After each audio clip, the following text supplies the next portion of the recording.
நான் முயற்சி பண்ணேன். ரொம்ப காலமா எனக்கு தெரியும். திரும்பவும் தவறான நம்பிக்கையை நீ விரும்பலங்கிறது எனக்கு புரியுது. ஆனா இந்த குளம், அதுல இருந்து உனக்கு ஒண்ணும் கிடைக்க போறதில்ல. நிச்சயம் ஒண்ணுமே இல்லை. அது உனக்கும் தெரியும். ஆனா நீ இன்னும் இங்கேயே இருக்கியே, ஏன்?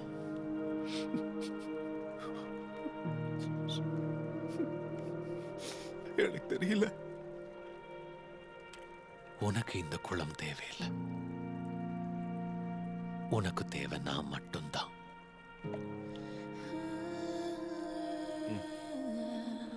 அதனால குணமாகணும்னு நீ விரும்புறியா?